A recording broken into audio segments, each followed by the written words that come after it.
So hi! Welcome and welcome back to my YouTube channel. And for today's tutorial guys, ituturo ko sa inyo kung paano nga ba gumawa ng account or mag-register sa Temu. But first, can you subscribe to my channel and don't forget to hit the subscribe button and the bell to notify you for my new updates. And if you want to learn more, just keep on watching and let's start.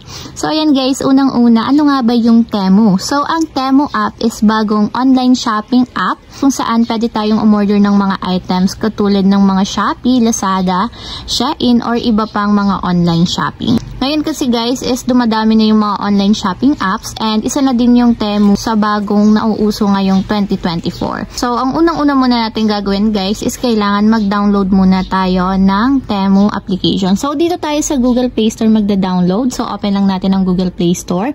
Then dito sa search bar, isa-search lang natin is yung Temu or yung T-E-M-U. So ayan.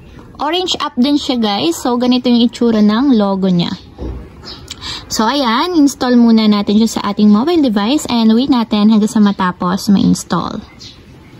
Then after ma-install guys, itap na natin yung open para directly mapunta tayo sa pinakang application ng Temu. So ayan guys, after mo open ang application, so ganito yung lalabas. So katulad din ng ibang mga online shopping app. So para makapag-sign in tayo guys or makapag-register, ang gagawin lang natin is hanapin nyo yung sign in dito sa baba. Kasi lalabas at lalabas yan once na hindi pa kayo nakaregister sa Temu. So tap lang natin itong sign in na nandito sa baba. Or kung wala namang nakalagay sa inyo guys na sign in, pwede nyo namang pindutin itong U na nandito sa baba. And lalabas din dito yung sign in register. So ayan guys, itatap ko na ulit yung sign in register para makapag-sign in na tayo dito sa Temu. So meron tayong options guys kung paano tayo makapag-register or makapag-sign up dito sa Temu. So pwede siyang through mobile phone or email, or pwede nyo siyang i-connect or i-link sa inyong Google account or Facebook account. So, ang gagawin ko na lang guys is through phone number since naka-register naman na yung aking phone number. So, and guys, baguhin nyo yung code dito sa left side. Gawin yung Philippines since naka-US siya. So, hanapin nyo lang dito guys yung Philippines. So, ito yung Philippines. And ayan. Then, after nyong mailagay yung inyong phone number, tap na natin yung continue.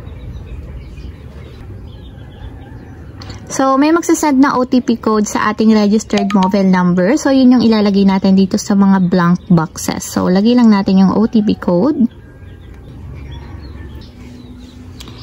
And ayan guys, kung makikita nyo, naka-sign in na tayo dito sa ating Temu account.